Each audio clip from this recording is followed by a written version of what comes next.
आशीष क्यों नहीं हमारे ऊपर? प्रभु तूने खुद ने कहा था अपने वचन में कि फूलो फलो, ये तूने आशीष दिया था, ये तूने आशीष दिया था, तो कहाँ है मेरा आशीष? क्या आपके मन में कभी एक सवाल नहीं उठा है कि प्रभु हमारे आशीष कहाँ पर है? हमें दिख क्यों नहीं रहे? हमारे आशीष क्यों नहीं दिख रहे हैं?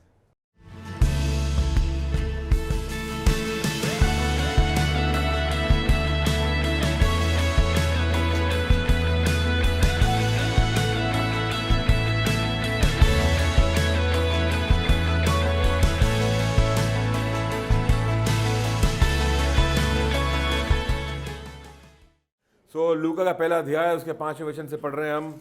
यहां पर लिखा है, यहूदिया के राजा हेरोदेस के समय अबिया के दल में जकरिया नाम का एक याजक था और उसकी पत्नी हारून के वंश की थी जिसका नाम एलीशिबा था। ये कहानी है एलीशिबा की जो हारून के वंश की है।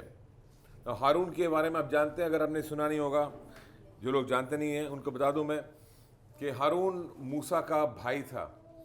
मूसा वो था जिसको परमेश्वर ने भेजा था मिस्र देश में से, और चुने हुए लोग जो हैं परमेश्वर के इजराइली लोग जो थे, जो गुलामी में थे मिस्र देश में, उनको मिस्र देश से छुड़ाने के लिए परमेश्वर ने मूसा को नियुक्त किया और कहा कि जा इन लोगों को बाहर लेकर के आ। मूसा ने बोला कि मैं बात करना भी जानता नहीं ठीक से, मैं कैसे करूँगा ये सब? तू चिंता मत कर, हारून तेरे साथ में होगा, तेरा भाई तेरे साथ में होगा, वो बोलेगा तेरी ओर से, उसको मैं शब्द दूंगा। ये हारून आगे चल के महायाजक बनता है, पहला महायाजक इजराइल देश का। और हमारे लिए ज़रूरी है इसको जानना भी, क्योंकि ये जो हारून था ये लेवी कौम का था। इनके 12 भाई थे और 12 कौमें थी इजराइल की, उनमें से एक थी लेवी की कौम। लेवी की कौम मतलब ये सिर्फ लेवी की कौम वाले लोग परमेश्वर के भवन की सेवा कर सकते थे, सिर्फ ये याजक बन सकते थे। याजक यानी कि पास्टर, प्रीस्ट, उस तरह के जो लोग होते हैं, पंडित टाइप लोग, ये उस तरह के लोग थे जो परमेश्वर की सेवा करते थे उसके भवन में, और इन्हीं को इजाज़त थी परमेश्वर के भवन में सेवा करने की, और कोई नहीं कर सकता था।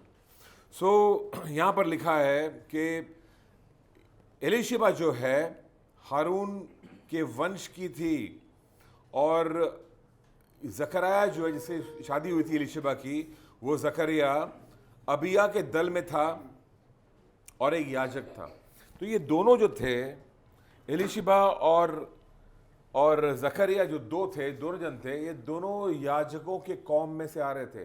देखो शादी जो है ना बराबरी में होनी चाहिए। आप समझते हैं इस बात को? बाइबल कहती है कि बराबरी में शादी होनी चाहिए। ये दोनों याजकों के दल के थे, याजकों के कौम के थे, और ये दोनों आपस में शादी कर रहे हैं। और ऐसा ही परमेश्वर को चाहिए। वो चाहते हैं कि विश्वासु लोगों से ही शादी करें। जो आपका ईमान है उसके अनुसार, आप एक परमेश्वर में विश्वास करते हो, कोई दूसरे परमेश्वर में विश्वास करता है, आप दोनों साथ में कैसे चलोगे?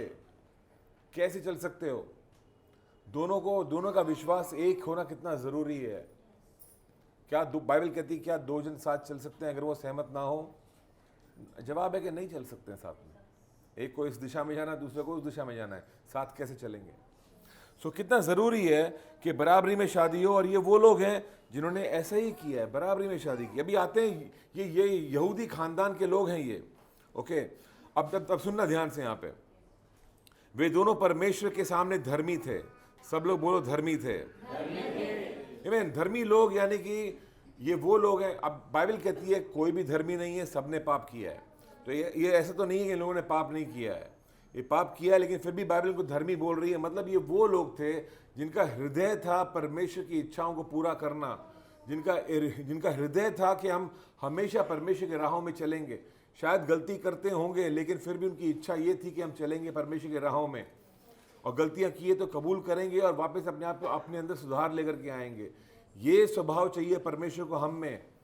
हम तो हमेशा ही गलतियां करेंगे, लेकिन हमारे दिल का स्वभाव ये होना चाहिए कि नहीं, मैं अगर गलती भी करूंगा तो मैं लौट के आऊंगा परमेश्वर के पास में, मैं अपनी गलतियों से मुंह फेरूंगा, मैं चलूंगा परमेश्वर के राहों पे, उसकी इच्छाएं पूरी करूंगा मैं।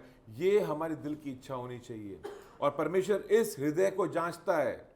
आप बाहर क्या कर रहे हो तो एक चीज़ है, लेकिन आपका दिल क्या है अंदर से, वो परमेश्वर जांचता है। उसको मालूम पड़ता है कि कितने लोग टाल रहे हैं चीज़ को, कितने लोग क्या कर रहे हैं। पास्टर को मालूम नहीं पड़ता है, परमेश्वर को मालूम पड़ता है।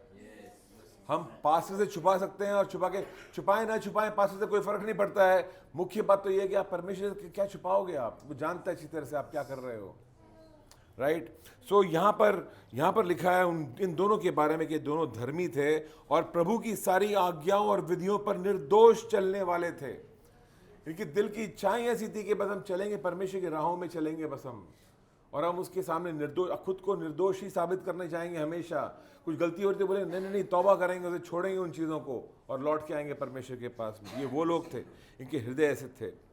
7वां वचन कहता है उनकी कोई संतान नहीं थी क्योंकि एलीशिबा बांझ थी और वे दोनों बूढ़े थे।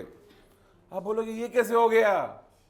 इतना जबरदस्त हृदय है इनका परमेश्वर के लिए, उसकी राहों पे चल रहे हैं, सब कुछ सही कर रहे हैं, और फिर बांझ क्यों हैं? आशीष क्यों नहीं है इसके ऊपर? और कई बार हम आशीषों को, हम हमारे अनुसार आशीषों को समझते हैं, और परमेश्वर की जो नज़र होती है वो कुछ अलग चीज़ों पे होती है।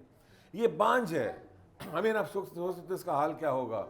ये चल रहे हैं प्रभु के रास्ते पर, ये सब कुछ सही कर रहे हैं, ये टाइम पर चर्च में आते हैं, अपना दशमास भी डाल देते हैं, ये बाइबल भी पढ़ लेते हैं रोज़, ये घर में आराधना भी कर लेते हैं, लाइव ग्रुप में भी आते हैं, फेस्टिवल लव भी कर लिया इन लोगों ने, दान भी दे दिया, एक्स्ट्रा पैसा भी डाल दिया, घर में कमी भी है तब भी दूसरों की सहायता भी कर दी, सब कुछ कर दिया, लेकिन बांझ है, बच्चा नहीं हो रहा है, और परेशान है कि क्यों नहीं हो रहा मुझे बच्चा।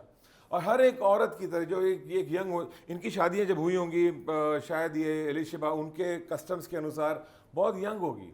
यहूदियों का जो पुराने ज़माने का कस्टम था वो ये था कि अगर लड़की 12, 13, 14 साल 13, 14, 15 साल की हो गई है तो उसकी सगाई हो जाया करती थी, और सगाई के बाद में 2-3 साल के अंदर उनकी शादियाँ हो जाया करती थी, और सगाई शादी के बराबर ही था एक तरह से देखा जाए तो। मतलब सगाई कर लिए, उसको तोड़ नहीं सकते थे आप, हो गई मंगनी खत्म, अब वो शादी उसी से करनी है आपको। शायद शादी में 2-3 साल लग जाएंगे, लड़का सेटअप कर रहा है अपने आप को, घर तैयार कर रहा है अपनी पत्नी के लिए, उसमें टाइम लगता है।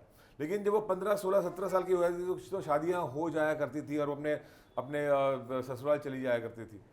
तो ये एलीशा में भी होगी शायद 16 साल की उस समय जब शादी हुई है उसकी, वही ख्वाब होंगे उसके दिलों में भी जो हर एक 16-17 साल की लड़की के दिल में होते हैं, और वो सोच रही कि मेरा घर बनेगा। उसने दूसरी शादियों को देखा होगा, उसकी दोस्त शादियां करके गई होंगी, कुछ उसके जो दूसरे लोग हैं शादियां हुई होंगी, उनके घर बस चुके होंगे, उनके बच्चे होंगे, उनका परिवार होगा, उनका रोज़ का जीवन देख करके उसके दिल में भी इच्छाएं हो रही होंगी मेरा भी ऐसा जीवन हो, और लेकिन नहीं हो रहा है ऐसा। शादी हो गई, 1 साल गुजर गया, 2 साल गुजर गया, फिर दबाव आना शुरू हुआ होगा, बच्चे क्यों नहीं हो रहे हैं, बच्चे क्यों नहीं हो रहे हैं। जैसे यहाँ पे भी होता है, हमारे समाज में भी होता है, बच्चे क्यों नहीं हो रहे हैं, बच्चे क्यों नहीं हो रहे हैं, और परेशान है सब लोग, वो भी परेशान है कि क्यों ऐसा हो रहा है। फिर कुछ समय के बाद में जस्ट थिंक अबाउट इट, ये वो एलीशिबा है जिसके द्वारा यूहन्ना पैदा होने वाला है। समझने की कोशिश करना, आगे चल के यूहन्ना पैदा होने वाला है, लेकिन ये बांझ है अभी। यूहन्ना जब आएगा तब आएगा। आज मैं 16 साल की हूँ, 17 साल की हूँ, 18 की हूँ, 19 की हूँ, 20 की हूँ, और बच्चा नहीं है। प्रॉब्लम है यहाँ पे। आशीष क्यों नहीं हमारे ऊपर? प्रभु तूने खुद ने कहा था अपने वचन में कि फूलो फलो, ये तूने आशीष दिया था, ये तूने आशीष दिया था, तो कहाँ है मेरा आशीष? क्या आपके मन में कभी एक सवाल नहीं उठे हैं कि प्रभु हमारे आशीष कहाँ पर है? हमें दिख क्यों नहीं रहे हमारे आशीष? क्यों नहीं दिख रहे हैं? हम तो तुझ में विश्वास करते हैं, हम चर्च में भी आते हैं, हम सब कुछ करते हैं, बाइबल भी पढ़ लेते हैं, लेकिन फिर भी हमारे आशीष दिखते क्यों नहीं है हमें? टफ क्वेश्चंस, जवाब नहीं है। स्वर्ग चुप है। शायद ये 16 साल की थी, स्वर्ग चुप है। प्रभु बच्चा नहीं हुआ, शायद अगले साल होगा, विश्वास करेंगे परमेश्वर पे और दुआएं कर रहे हैं, बच्चा नहीं हो रहा है। 20 साल की हो गई है, दुआ चल रही है, बच्चा नहीं हो रहा है। 25 साल की हो गई है, अब लोगों ने पूछना भी कम कर दिया है, बोल रहे हैं क्या पता, ही तो अब होगा ही नहीं, शायद लगता है इन लोगों को, पता नहीं कुछ प्रॉब्लम है। शायद कुछ लोगों ने आके बोला भी होगा आपने ज़रूर कुछ पाप किया होगा इसलिए बच्चा नहीं है, तो उन्होंने बोला होगा ठीक है शायद किया होगा भाई, प्रायश्चित भी कर लेते हैं उसका, तो पश्चाताप भी कर लिया होगा, फास्टिंग भी कर ली होगी, 3 दिन का उपवास, 7 दिन का उपवास, 21 दिन का उपवास, 40 दिन का उपवास, सब कर लिया होगा, बच्चा नहीं है, फिर भी बच्चा नहीं है। क्या करूं प्रभु? अब मैं सारे उपाय जो होते हैं मैंने ट्राई कर लिए, मैंने प्रार्थना भी बहुत कर ली, दुआ कर ली, मैंने आराधना कर ली घर में घंटे घंटे बैठ करके, सारे मीटिंग्स में चले गए हम, यहाँ भी चले गए, वहाँ भी चले गए, टाबोर आश्रम भी पहुँच गए, बच्चा नहीं है, नो जवाब। It's very tough. क्यों नहीं है? I don't know, let's watch, थोड़ा पढ़ते हैं आगे इसमें। उनकी कोई संतान नहीं थी क्योंकि एलीशबा बांझ थी और वे दोनों बूढ़े थे। आई मीन बांझ होना तो एक चीज है, अब वो बूढ़े हैं। अब बांझ हैं आप, दिल में एक उम्मीद है कि शायद चलो अगले साल कुछ हो जाएगा। भाई जब आप 30 साल के हो गए हो, शादी के 15 साल हो चुके हैं, 20 साल हो चुके शादी के, 25 साल हो गए शादी के, अब उम्मीद आपकी खत्म होती जाती है। और स्पेशली जब आप बूढ़े हो चुके हो, अब आप समझ चुके हो अब तो ये खत्म किस्सा, अब तो कभी नहीं होगा। आपने बहुत पहले ही उम्मीद छोड़ दी थी, अब तो ये नामुमकिन है। कभी कभी ऐसा होता है, परमेश्वर हमें ऐसे स्थानों में जाने देता है जो कि नामुमकिन लगता है, वहां पर अब तो कुछ नहीं हो सकता मेरा, अब तो कुछ नहीं हो सकता मेरा।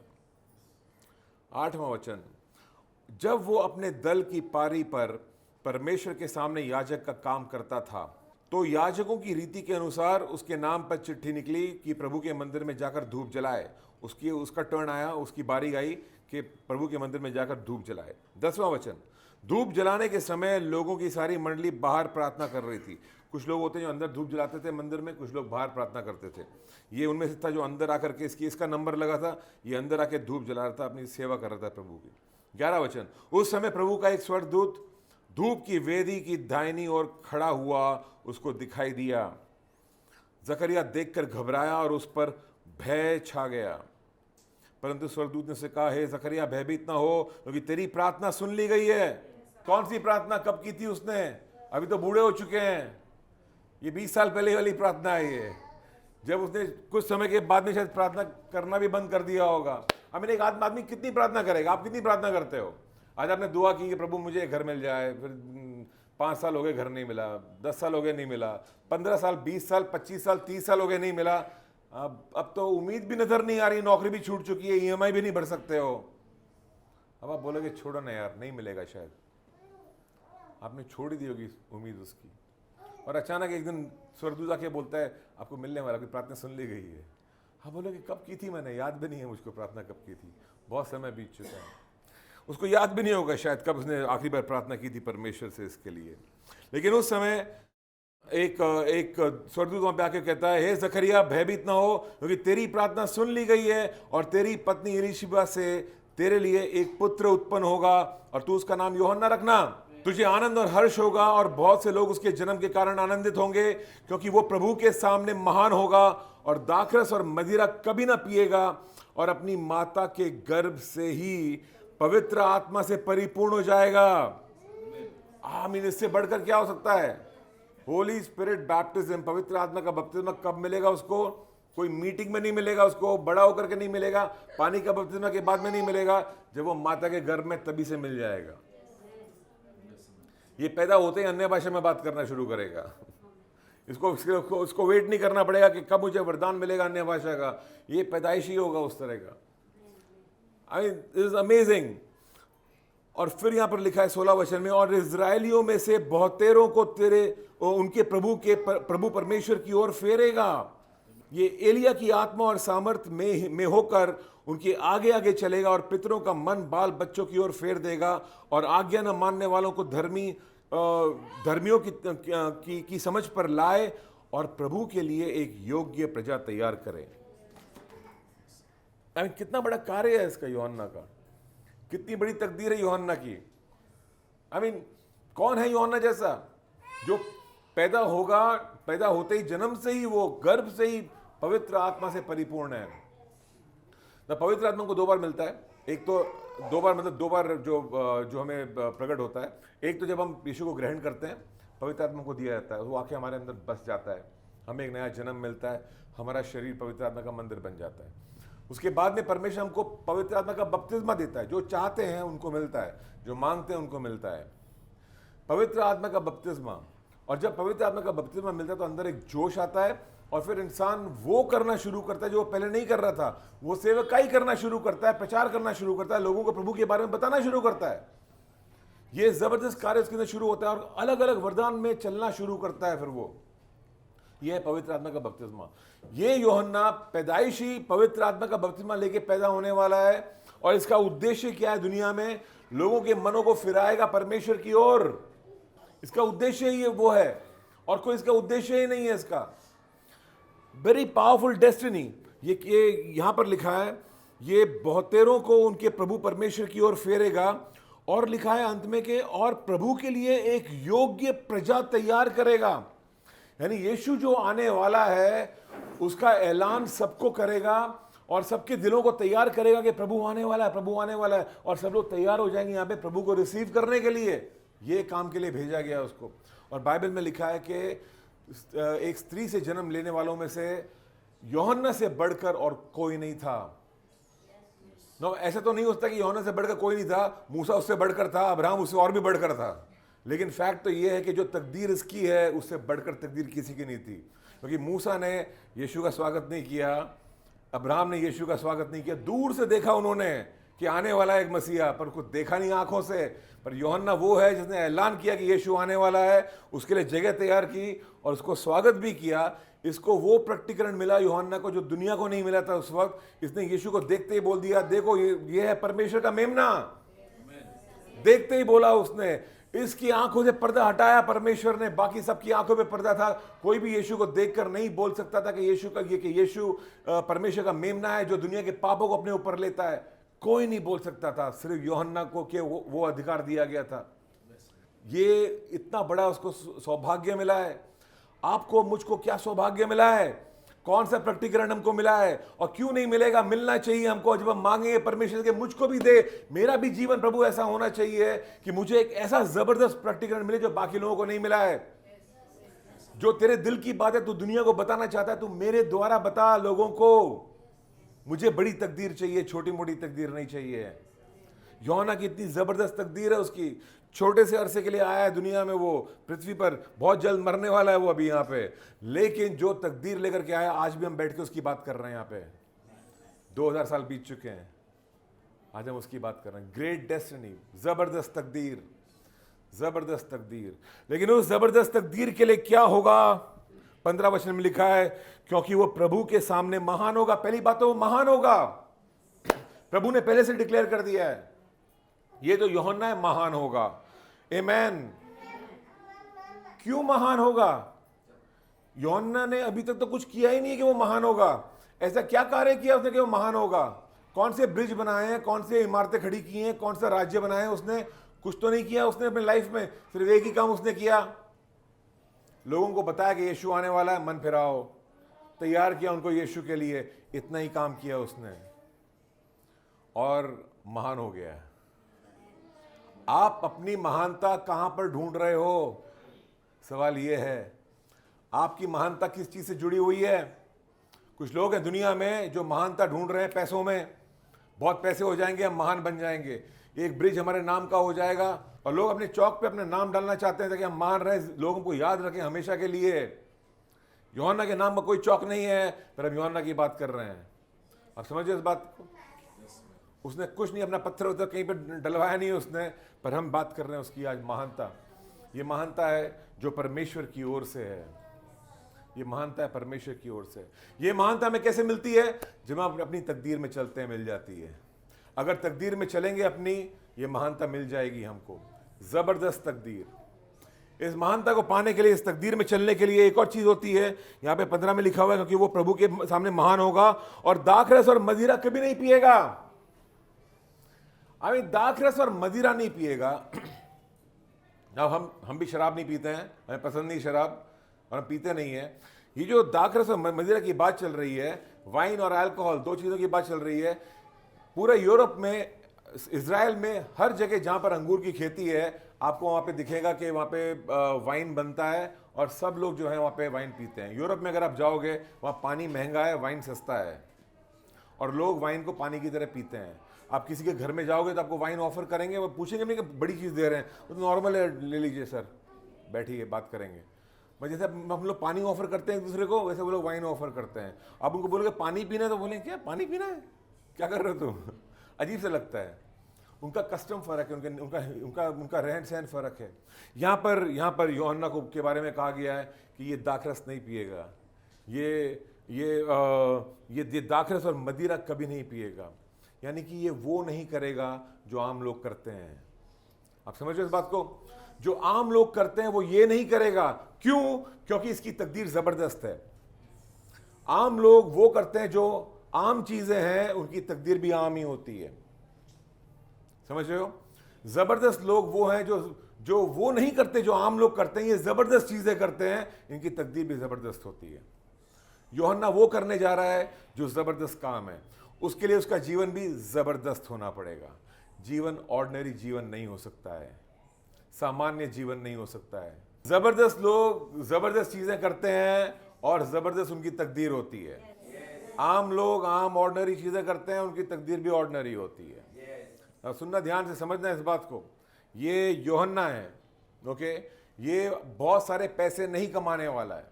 ये आगे चल के इसके बारे में कहा गया, ये जंगलों में रहता था, टिड्डियां खाया करता था और शहद पीता था। ये इसका भोजन था इसका, और ये इसका भोजन था। कोई इसको देख के बोलेगा आदमी पागल नहीं है?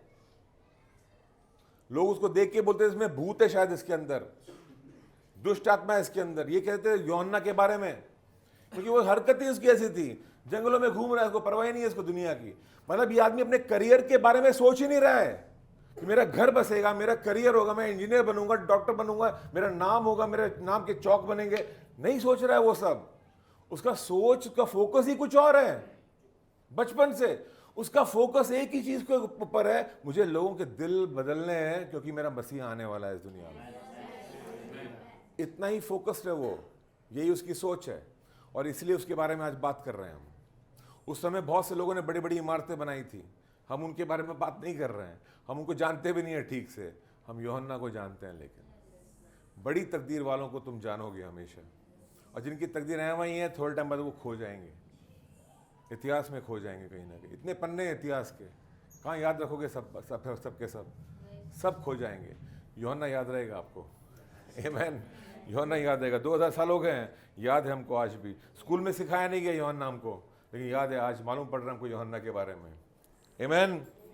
सो पावरफुल थिंग, जबरदस्त तकदीर है यूहन्ना की, जबरदस्त काम करने वाला है, और इसीलिए वो ऑर्डिनरी जीवन नहीं जिएगा।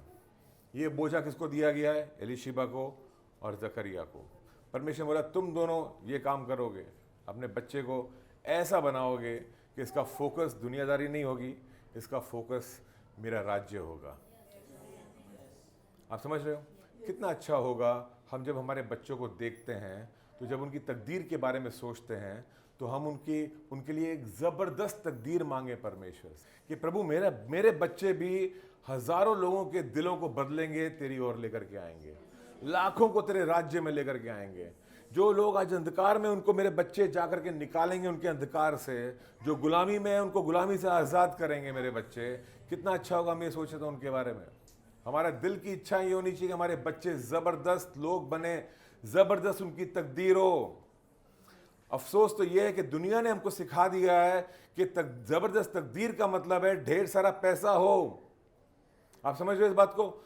ढेर सारे पैसे को जबरदस्त तकदीर बोलती है दुनिया, क्योंकि दुनिया सिर्फ 80-90 साल के बारे में सोच सकती है। दुनिया उसके आगे सोच ही नहीं पाती है।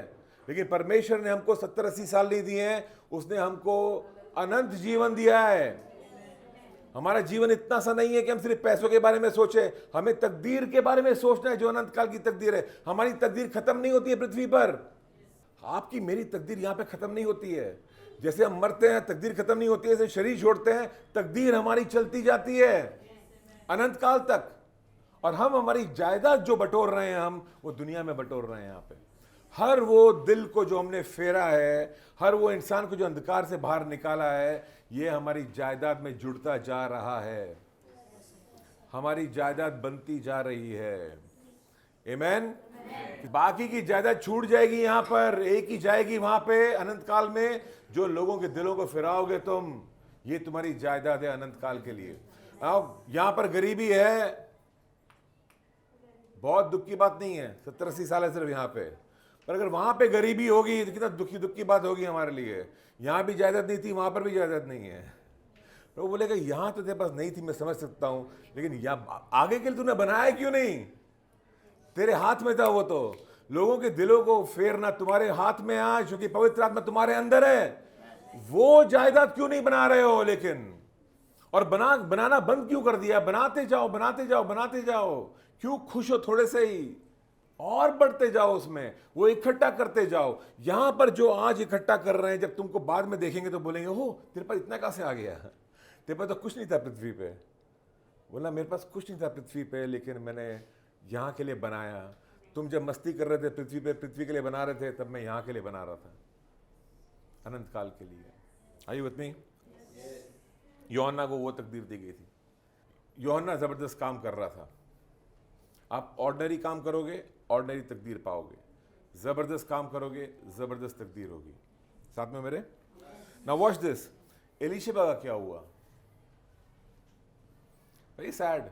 बच्चा नहीं है, बच्चा नहीं है, बच्चा नहीं है, बच्चा नहीं है। 50 साल हो गए, बच्चा नहीं है। क्या है? क्या तकदीर है प्रभु मेरी? 16 साल में पूछेगा प्रभु बच्चा, कोई जवाब नहीं स्वर्ग से। 20 साल में पूछा प्रभु बच्चा दे दे, अभी तो कोई जवाब नहीं। 22 साल हो गया प्रभु, 22 साल की हो गई हूँ मैं, अभी तक बच्चा नहीं है। 7 साल हो गए शादी को, अभी तक बच्चा नहीं है। कुछ गुनाह किया तो मुझे मेरे पापों को क्षमा कर दे। नो जवाब, अब भी बच्चा नहीं है। और कुछ साल बीत गए, दुआएं करवा ली लोगों से, बच्चा नहीं है। चलता रहा, थोड़े टाइम बाद उम्मीद भी छोड़ दी। और अब एलीशिबा सोच रही है, क्या तकदीर है मेरी? समाज बोल रहा है क्या तकदीर है इसकी? क्या है ये व्यक्ति? क्या किया है इसने? क्या कोई फल ही नहीं है इसके जीवन का? और कभी कभी तुम्हारे जीवन ऐसा दिखेगा तुमको, फल ही नहीं है, कुछ हो ही नहीं रहा मेरे जीवन में। मेरी गाड़ी आके अटक गई है, इसकी भी गाड़ी अटक चुकी थी, अटक गई थी। लेकिन एक तकदीर थी परमेश्वर के पास में। एलीशिबा, तू यूहन्ना की मां बनेगी, जो बहुत ही महान होगा, उसकी जैसा कोई नहीं होगा दुनिया में।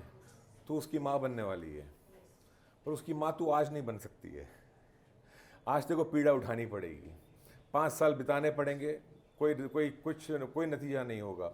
और 5 साल तू आएगी, चर्च में जाएगी, कुछ नहीं होगा शायद। और 5 साल बीत जाएंगे और तू चर्च में आ रही, दान भी दे रही है, सब कुछ कर रही है, तब भी कुछ नहीं हो रहा है। लेकिन एलीशिबा, मैंने तेरे लिए एक समय रखा हुआ है, एक समय रखा हुआ है। वो यूहन्ना आएगा, तेरा बच्चा आएगा। ये परमेश्वर जानता है, एलीशिबा नहीं जानती है। आप नहीं जानते हो परमेश्वर ने क्या रखा है आपके लिए और कब रखा है। लेकिन परमेश्वर ने एलीशिबा को चुना, कारण था इसके पीछे। ऐसे उसने मरियम को चुना, मरियम को चुना। सेम स्टोरी मरियम की, एलीशिबा की। ये इंतजार कर रही है मरियम यहाँ पे कि मेरी शादी होने वाली है, बस मंगनी हो चुकी है, शादी की बस देर है। और सब सपने देख रही होगी वैसे ही, मैं ये करूँगी, वो करूँगी, ऐसे सजाऊंगी अपने आप को, ये कपड़े पहनूंगी और ये होगा, मेरा मकान होगा, मेरा घर होगा, मेरा बच्चा। सब सपने ख्वाब देख लिए होंगे। और अब जाकर के अटक गई है, क्योंकि एक दिन उसको एक स्वर्गदूत दिखता है और बोले तू एक बच्चे को जन्म देगी। तो मैं बच्चे को जन्म दूंगी? मतलब मेरी शादी बाकी है, अभी तो भाई टाइम है, रुक जाओ। नहीं नहीं नहीं, वो यूसुफ का बच्चा नहीं होगा, पवित्र आत्मा का बच्चा होगा, पवित्र आत्मा की ओर से आएगा, परमेश्वर खुदा का बेटा होगा। बोले क्या बात कर रहे हो आप? कौन विश्वास करेगा इस बात पे? लोग हंसेंगे मेरे ऊपर, किसको समझाऊंगा मैं? कौन सुनेगा मेरी कहानी को? कोई लोग बोलेंगे झूठी है ये। कितने सवाल चले होंगे इसके दिमाग के अंदर। कैसे सहन करूंगी प्रभु, ये कितना बड़ा इम्तिहान है। बड़ी तकदीर, तू जीसस की मां बनने वाली है। जीसस जिसकी तकदीर सबसे बढ़कर है, तू उसकी मां बनने वाली है। अगर तुझे ऑर्डिनरी जीवन चाहिए तू जी सकती है बाकी लड़कियों की तरह। अगर तेरे को जबरदस्त जीवन चाहिए तो उसके लिए कुछ कुर्बान करना पड़ेगा। आज जबरदस्त जीवन चाहिए, जबरदस्त तकदीर चाहिए, तो एक जबरदस्त जीवन जीना पड़ेगा। हाँ, वो मैं आपको बताना चाहता हूँ, अगर आप ऐसा सोच रहे हो कि सब कुछ ठीक हो जाएगा आपके जीवन में, आई एम टेलिंग यू, नहीं होने वाला है कुछ ठीक। सब कुछ ठीक नहीं होने वाला है। जो आपको लगता है कि ये ठीक होगा मेरे जीवन में, परमेश्वर की सोच कुछ और है। एलीशिबा के लिए ठीक क्या था कि बच्चा हो जाए, जब मैं यंग हूं तब बच्चा हो जाए, पर यह परमेश्वर की योजना नहीं थी। परमेश्वर एलीशिबा को देख करके दुखी नहीं है कि ओह एलीशिबा बेचारी रो रही है, चलो इसको बच्चा दे ही दो। ये ऐसा नहीं है हमारा परमेश्वर। ये ऐसा नहीं है कि मैं बहुत रोऊंगी, गिड़गिड़ाऊंगी तो मुझे मिल जाएगा वो परमेश्वर से। जी नहीं, परमेश्वर ऐसा नहीं है। आपके आंसुओं पे नहीं चलता है परमेश्वर, वो अपने इरादों के अनुसार चलता है। एलीशिबा को अपना बच्चा चाहिए, परमेश्वर अपना बेटा भेजने वाला है दुनिया में। आप समझ इस बात को? परमेश्वर की नजर एलीशिबा की भावनाओं के ऊपर नहीं है, परमेश्वर की नजर उसके खुद के इरादों के ऊपर है। मैं अपना बेटा भेजने वाला हूं, बेटे के 6 महीने पहले मैं यूहन्ना को भेजूंगा ताकि रास्ता तैयार करेगा। दोनों के बीच में 6 महीने का फासला होगा। यानी कि जब एलीशिबा जब बच्चा उसके घर में शुरू होगा, उसके 6 महीने के बाद में मरियम का भी वही हाल होगा। और जब जब यूहन्ना पैदा होगा, उसके 6 महीने के बाद में जीसस पैदा होगा। और ये दोनों साथ साथ चलेंगे चलेंगे चलेंगे, बड़े होंगे, और फिर यूहन्ना लोगों के दिलों को तैयार करेगा यीशु के लिए। और ये यूहन्ना की तकदीर है, और जीसस की तकदीर तुम जानते ही हो, ज़बरदस्त है। दोनों की माताएं हैं, एक है मरियम, एक है एलीशिबा। मरियम की भी ज़बरदस्त तकदीर है, दुनिया का मसीहा उसके द्वारा पैदा होगा इस दुनिया में। एलीशिबा की तकदीर भी ज़बरदस्त है कि यूहन्ना जो मसीहा के बारे में लोगों को बताएगा, वो पैदा होगा उसके द्वारा। ये दोनों औरतें महान होने जा रही हैं, पर दोनों की ज़िंदगी कैसी है, ज़रा सोचिए उसके बारे में। परमेश्वर उनकी ज़िंदगी के बारे में नहीं सोच रहा है। परमेश्वर बोल रहा है मेरा बेटा आने वाला है, तुमको मैं चुन रहा हूँ मेरे बेटे के लिए, तुमको चुन रहा हूँ मेरे बेटे के लिए। तुम्हें कुछ दुख उठाना पड़ेगा मेरे बेटों के लिए, कुछ तो दुख तुमको उठाना पड़ेगा इस बेटे के लिए। कौन है फिर वो देते, कौन है तैयार उसके लिए? होता है हाँ एलीशिबा तैयार है, इसी के द्वारा भेजूंगा। हाँ मरियम तो तैयार है, इसके द्वारा भेजूंगा। लेकिन प्रॉब्लम अब ये है कि एलीशिबा की शादी हो गई है 15-16 साल की उम्र में, और यीशु अभी आने वाला बहुत समय के बाद में। थोड़ा सा फासला चाहिए वहाँ पे। कैसे मैनेज करूँ? एलीशिबा का बच्चा रोकना पड़ेगा मुझे, कितने शायद 30-40 साल तक रोकना पड़ेगा मुझे। इतना जल्दी यूहन्ना नहीं आ सकता है, जीसस के जस्ट थोड़ा सा पहले आना है उसको। ये परमेश्वर का टाइमिंग अलग है, आपकी सोच आपकी भावनाएं फर्क है, परमेश्वर का टाइमिंग अलग है। परमेश्वर बड़े चित्र को देख रहा है, आपको अपना घर दिख रहा है। आप समझो इस बात को? ये हमारे घर की बात नहीं चल रही है, परमेश्वर की चित्र की बात चल रही है। वो यीशु को जब भेजेगा तब यूहन्ना को भेजेगा उसके पहले। और सॉरी एलीशिबा, तुमको वेट करना पड़ेगा। लेकिन प्रभु मैंने क्या पाप किया? बोले पाप नहीं किया है, शांति से बैठना बाबा, मुझे मेरा काम करने दे। रोना धोना बंद कर, हाथ पैर मारना बंद कर, सब कुछ बंद कर, शांति से बैठ। क्यों रख रही है उपवास? घर पे खाना खा आराम से बैठ के, तेरा जब टाइम आएगा मैं तेरे को दूंगा तो जो मेरे को देना है। और सबसे जरूरी बात तो ये जानना कि ये तेरे बारे में नहीं है एलीशिबा, ये परमेश्वर की कहानी चल रही है, तुम्हारी कहानी नहीं चल रही है। कितनी एलीशिबाओं से बात कर रहा हूं मैं यहाँ पे मैं। ये तुम्हारी कहानी नहीं चल रही है। तुम जो मांग रहे हो मेरे घर में ये आ जाए, मेरे घर में वो आ जाए, मेरे जीवन में ये आ जाए, ये तुम्हारे बारे में नहीं है। ये वो परमेश्वर नहीं जो बोल रहा है मैं इसको दूं, उसको दूं, उसको दूं, इसको नहीं दूंगा, इसको दूंगा, इसको नहीं दूंगा, उसको दूंगा। ये वो परमेश्वर नहीं है। ये परमेश्वर वो है जो बोल रहा है मैं अपनी योजना को पूरा कर रहा हूं इस दुनिया में, और कौन है तैयार दुख उठाने के लिए मेरे लिए, मैं उनको चुनूंगा, जबरदस्त तकदीर दूंगा। और चुन लिया उसने, चुन लिया एलीशिबा को। और क्राइटेरिया बहुत क्लियर था उसका, किस तरह की औरत चाहिए मुझको। एक तो वो जो याजकों के घराने की हो, पहली बात तो क्राइटेरिया ये है। क्राइटेरिया ये नहीं कि कितना हुनर है तुम्हारे पास, कितनी तुमने शिक्षा पाई है, कितना तुम टैलेंटेड हो, कितना तुम अपने अपने अपने हाथों से तुम क्या कर सकते हो। जी नहीं, ये सब बातें नहीं थी।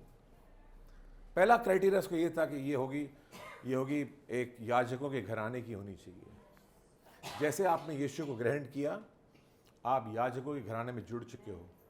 बाइबल कहती है आपके बारे में, तुम परमेश्वर का राजपदधारी याजकों का समाज हो। पहले नहीं थे, अब बन गए हो। जैसे यीशु को ग्रहण किया, आप और मैं उसके याजक बन चुके हैं। आमीन। कभी कभी औरतों को लगता है कि याजक मतलब ये सिर्फ पास्टर लोग ही हैं। सिर्फ आप लोगों को गलत फहमी हुई है। आप अपने आप में एक याजक हो परमेश्वर के। किसी को मुड़ के बोलना मैं याजक हूं परमेश्वर का। जब तुम इस बात को समझ जाते हो कि मैं याजक हूं परमेश्वर का, तो समझ जाना कि परमेश्वर तुमको याजक बनाया उसकी सेवा के लिए, और परमेश्वर तुम्हारे द्वारा कुछ करना चाहता है जो ऑर्डिनरी नहीं है, जबरदस्त है। और वो जबरदस्त चीज को करने के लिए आप एक ऑर्डिनरी साधारण जीवन नहीं जी सकते हो। आपको जीना पड़ेगा वो जीवन जो अलग है। एक धर्मी चाल चल रही थी। ये दोनों के बारे में कहा गया। मरियम धर्मी औरत थी, एलीशिबा धर्मी औरत थी। ये धर्मी होना कितना जरूरी था इन लोगों के लिए। आप धर्मी समझते हैं, बाइबल कहती है कोई भी धर्मी सब पापी हैं, लेकिन एक हृदय है जो हमेशा चाहता है कि मैं प्रभु के लिए सही चाल चलूं, सही जीवन जीऊं, अपने जीवन को सुधारता जाऊं। वो थोड़ी सी भी गंदगी जो मेरे अंदर है निकाल दूं, थोड़ी सी गाली गलौच खत्म कर दूं, थोड़ी सी नाराजगी हटा दूं, थोड़ा सा गुस्सा निकाल दूं मेरे अंदर से। हमेशा लगातार एक चाहत, एक क्षमा के भाव में चलूं, लोगों को माफ करती जाऊं। माफ करना बहुत मुश्किल काम होता है, चोट लगती है हमें, दर्द होता है हमारे अंदर। कभी ट्राई करना माफ करना किसी को, बहुत मुश्किल हो जाएगा, दर्द होगा अंदर। ये दर्द जो है अच्छा है, ये हमारी कीमत है जो हम चुकाते हैं माफ करने की। माफ तो कर दिया, कोई तो कीमत चुकाएगा उसकी, आप चुकाते हो वो कीमत। तुमने मेरे घर का कांच तोड़ दिया है, मैं तुमको माफ तो कर दूंगा, पर जब दूसरा कांच लगाना पड़ेगा तो कीमत तो चुकानी पड़ेगी मुझको ना। आप समझ रहे इस बात की? आमीन। एलिशिबा, मरियम, दो औरतें, जबरदस्त तकदीर। 1 कुरिन्थियों उसका पहला अध्याय 27वां वचन, और यहां पर लिखा है, सुनना ध्यान से, परंतु परमेश्वर ने जगत के मूर्खों को चुन लिया है कि ज्ञान वालों को लज्जित करें। परमेश्वर ने किसको चुना है? जगत के किसको? किसको? कौन है ये मूर्ख? कितना अच्छा लगता है। हाँ, मैं ही हूं मूर्ख है। अब तक सब लोगों को मूर्ख मूर्ख मूर्ख बोल रहा था, एक्चुअली मेन मूर्ख मैं ही हूं। परंतु परमेश्वर ने जगत के मूर्खों को चुन लिया कि ज्ञान वालों को लज्जित करे। जब हमने हमारा आज का वाकया पढ़ना ही शुरू किया था, तो पहली चीज जो हमने पढ़ी थी वो ये लिखा था कि यहूदिया के राजा हेरोदेस के समय जकरिया और उसकी पत्नी एलिशिबा थी, ये दोनों परमेश्वर के सामने धर्मी थे। ये राजा हेरोदेस की बात चल रही है, ओके। पर यहां पर लिखा है, परंतु परमेश्वर ने जगत के मूर्खों को चुन लिया। आप सोचते हैं एक राजा हेरोदेस है, उसका भी बेटा है, बेटियां हैं, उसका पूरा खानदान है। परमेश्वर ने राजा हेरोदेस को नहीं चुना, उसके खानदान को नहीं चुना, पर उनके पूरे इलाके में वो व्यक्ति जिसको राजा हेरोदेस मूर्ख समझता है, उसको चुना। आपको कितने लोग मूर्ख समझते हैं? अगर आपको दुनिया मूर्ख नहीं समझती है तो कुछ तो गड़बड़ चल रही है। अगर आप प्रभु में हो, पूरी दुनिया आपको मूर्ख बोलेगी। अगर आपको दुनिया मूर्ख बोलती है तो I can tell you something, बोलना ही चाहिए। ये हो ही नहीं सकता कि तुम विश्वासु हो और तुमको दुनिया बहुत ही ज्ञान वाला समझे। विश्वासु आदमी की बातचीत ही क्या है? वो बोलता क्या है? मतलब क्रूस पे तुम्हारे पाप धुले हैं। दुनिया बोलेगी क्या बात कर रहे, पागल हो गए हो क्या? कौन से पाप, कौन सा क्रूस, क्या बोल रहे हो तुम? कहानियां ये सब। बोले लाल समुद्र फट गया और सेना पीछे पीछे आई, इजराइल की डूब गई अंदर। मतलब कौन सी कहानी सुना रहे हो हमको? मूर्ख समझती है तुमको। नूह ने कश्ती बनाई और उसमें पूरी दुनिया डूब गई, जो कश्ती में थे बच गए। बोले क्या बच्चे ऐसी कहानियां सुना रहे हो हमको? मूर्ख समझते हैं तुमको। धोखा मत खाइए, मूर्ख समझते हैं, और हम यीशु के लिए मूर्ख ही हैं। हमें कोई एतराज नहीं है मूर्ख कहलाए जाने पर, क्योंकि हमारे प्रभु के लिए हम मूर्ख बनने होने को तैयार हैं। समस्या क्या है इसमें? अगर दुनिया मूर्खता बोलती है इसको, पॉल बहुत साफ कहता है कि क्रूस का जो संदेश है दुनिया के लिए मूर्खता है। क्रूस से तुम बच जाओगे, क्रूस की वजह से तुम बच जाओगे, तुम स्वर्ग में जाओगे। दुनिया बोलती है मूर्खता की बातें कर रहे हो तुम। थोड़ी ऐसा कुछ होता है। परमेश्वर ने उनको चुना जिनको जगत मूर्ख समझता है। तो यहां पे लिखा है, परंतु परमेश्वर ने जगत के मूर्खों को चुन लिया है कि ज्ञान वालों को लज्जित करें। ये ज्ञान वाले लज्जित कब होने वाले हैं? कुछ तो पृथ्वी पर ही लज्जित होने वाले हैं, जब उनको अचानक से एहसास होगा, अरे बाप रे बाप, मैं क्या कर रहा था। पॉल था, पॉल ज्ञान वाला था, सॉल नाम था उसका पहले, और बहुत ज्ञान वाला था ये, और ये अपने आप को बहुत इंटेलिजेंट समझता था। और अचानक एक दिन उसकी मुलाकात होती है यीशु मसीह से, और अब उसको एहसास, अरे बाप रे बाप, ये तो यीशु सत्य है। मैं तो उन लोगों को मार रहा था जो यीशु के पीछे चल रहे थे, लेकिन अब मुझे एहसास हो रहा है कि यीशु ही सत्य है। अब उसको कैसा लगा होगा ना, अरे मैं कितना मूर्ख हूं।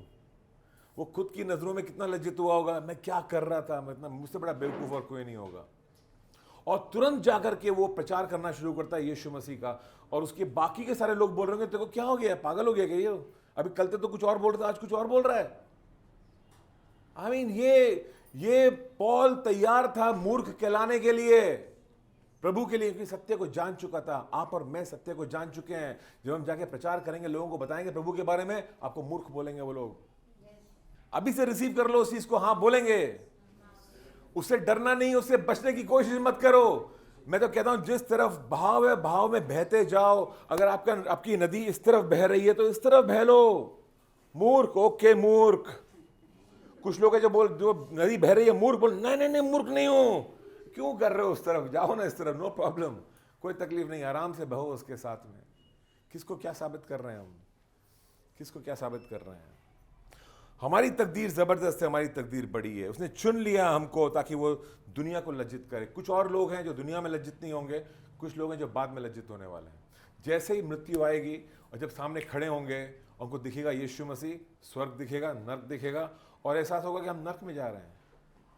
आप बोलेंगे अरे क्या किया हमने, कितने बेवकूफ़ थे हम, कितने बेवकूफ़ थे हम उन लोगों के ऊपर हंस रहे थे जिनको हम मूर्ख बोल रहे थे दुनिया में, और वो लोग एक्चुअली ज्ञान वाले थे। वही ज्ञान वाले थे, उनके पास वो ज्ञान था जो सबसे बढ़कर ज्ञान है, यीशु मसीह का ज्ञान, सत्य का ज्ञान। Do you understand? सो उसने हमको चुना, and then it says over here, और परमेश्वर ने जगत के नीचों को और तुच्छों को, वरन जो हैं भी नहीं उनको भी चुन लिया, कि जो हैं व्यर्थ ठहराएं, कि उन्हें जो हैं वो व्यर्थ ठहराएं। तुच्छों को और छोटों को चुन लिया उसने। जिनको दुनिया बहुत तुच्छ समझती है, बहुत नीचा समझती है, उनको चुन लिया परमेश्वर ने। परमेश्वर के चुने हुए लोग हमेशा दुनिया उनको छोटा ही समझने वाली है, कम है हमसे ये लोग, ये ताकतवर नहीं है, ऐसा ही दिखेगा, पर असल ताकत हमारे पास में है। हम उनको साबित नहीं करना चाहते कि हम तुमसे ज़्यादा ताकतवर हैं, हम उनको बताना चाहते हैं कि यीशु मसीह में उनकी ज़िंदगी है, यीशु उनको बचा सकता है। हम उनको गिराना नहीं चाहते हैं, हम उनको बचाना चाहते हैं। यूहन्ना की तकदीर ये नहीं थी कि सबको बताएगा कि कितने बेवकूफ़ हो तुम लोग, बल्कि तकदीर ये थी ये बताना कि मन फिराओ और यीशु को ग्रहण करो, तुम बच जाओगे, तुम बच जाओगे। सो हारून की बेटी होना ज़रूरी था उसके लिए, आज्ञाओं पर चलना बहुत ज़रूरी था, और परमेश्वर के सामने सही जीना, सही जीवन ज़रूरी था। कितना बेवकूफ़ समझा होगा ना एलीशबा को लोगों ने। प्रभु की स्तुति कर रही है, बोले क्या फ़ायदा स्तुति करके, बेवकूफ़ है तू, क्या मिला तुझको? कुछ नहीं मिला। ये बड़ी तकदीर वाली है, ये वो नहीं करती है जो आम दुनिया करती है, बड़ी तकदीर वाली है। बड़ी तकदीर वाले लोग परमेश्वर के साथ चलते रहते हैं। तूफान जितना भी बड़ा आएगा, मैं फिर भी खड़ा हूँ परमेश्वर के साथ में, मैं फिर भी खड़ा हूँ, मैं पीछे नहीं हटने वाला हूँ। एलीशबा वही थी, पीछे नहीं हटने वाली थी। कितनी भी बड़ी समस्या क्यों नहीं है, कितना भी दबाव क्यों नहीं आ रहा है सब जगह से, मैं हटूंगा नहीं पीछे, मैं बनी हुई हूँ प्रभु में। ये थी एलीशबा। ये लेवियों के खानदान में पैदा हुई थी। लेवियों के खानदान में पैदा होना आसान काम नहीं है। आप सोच सकते हो, जो बच्चे पास्टर के परिवार में पैदा होते हैं, कितनी बड़ी तकलीफ होती है उनकी ज़िंदगी की, प्रॉब्लम, उनसे कितनी उम्मीदें की जाती हैं। ऐसा उनको जीना चाहिए, वैसे जीना चाहिए। बाकी दुनिया कुछ भी कर रही हो, अगर पास्टर के बच्चे कुछ भी गलत करते हैं, छोटी चीज़, सब लोग की उंगलियां वहाँ पे उठती हैं, देखो कैसे बच्चे हैं ये, पास्टर के बच्चे ऐसा कर रहे हैं। बाकी बच्चे कुछ भी कर रहे हो, पास्टर के बच्चे बोलते हैं हमने क्या किया था भाई, हम तो नॉर्मल जीवन जीना चाहते हैं बाकी लोगों की तरह। हम पैदा हुए, हमने चूज़ किया कि पास्टर घर में पैदा होंगे। आप सब लोगों को माफ़ कर देते हो, हमको क्यों नहीं माफ़ करते हो? सब लोग जाके मस्ती कर रहे हैं, हम लोग क्यों नहीं मस्ती कर सकते हैं? सब लोग जाके फिल्में देखते हैं, हम क्यों नहीं देखते फिल्में? उनके बॉयफ्रेंड गर्लफ्रेंड है, हमारी क्यों नहीं है? ढेर सारे सवाल खड़े होते हैं। एलीशबा के भी वैसा ही कुछ हाल होगा, उस हाल से गुजर के आई है वो।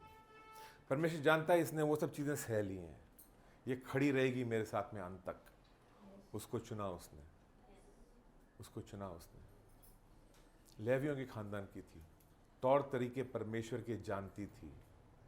आप लेवी खानदान हो, आपके बच्चों को परमेश्वर के तौर तरीके जानने चाहिए, उनके बच्चों को भी परमेश्वर के तौर तरीके जानने चाहिए, क्योंकि उनकी तकदीरें ज़बरदस्त होने वाली हैं। आमीन। जब दो धर्मी लोग साथ में इकट्ठा होते हैं, शादी करते हैं, तो परमेश्वर को दोनों धर्मी चाहिए। क्यों? क्योंकि ये दोनों धर्मी से एक धर्मी औलाद पैदा होगी। ईश्वरीय औलाद जिसको परमेश्वर एक ज़बरदस्त तकदीर देगा, और आपको सौभाग्य मिलेगा एक ऐसे ज़बरदस्त तकदीर वाले बच्चे का माता या पिता बनने का। आमीन। तो इस बात को अपने दिल में रखिएगा इस क्रिसमस के सीजन में, और ये जानिएगा कि परमेश्वर ने तुमको चुना है, तुमको चुना है बड़े बड़े काम करने के लिए, तुमको चुना है, एक ज़बरदस्त तकदीर दी है। उस ज़बरदस्त तकदीर में चलने के लिए कुछ ज़बरदस्त कुर्बानियां भी देनी पड़ती हैं, और अगर मैं कुर्बानियां देने को तैयार नहीं तो मैं तकदीर को रिजेक्ट कर रहा हूं, बोल रहा हूं मुझे नहीं चाहिए, और मैं कुर्बानियां देता हूं तो मैं कह रहा हूं हाँ मुझे वो तकदीर चाहिए। बहुत से लोग, क्रिश्चियन लोग, चर्च के लोग कुर्बानियों को, जब इम्तिहान को बोलते हैं नहीं नहीं नहीं रहने दो तकदीर यार, मेरे को आज जीने दो, बस मुझे आज चाहिए सब कुछ। आज के लिए लोग अपनी तकदीर को खो बैठते हैं। एलीशबा ने आज के लिए अपनी तकदीर को नहीं खोया, मरियम ने भी आज के लिए अपनी तकदीर को नहीं खोया, दोनों बने रहे अपनी तकदीर में। आमीन।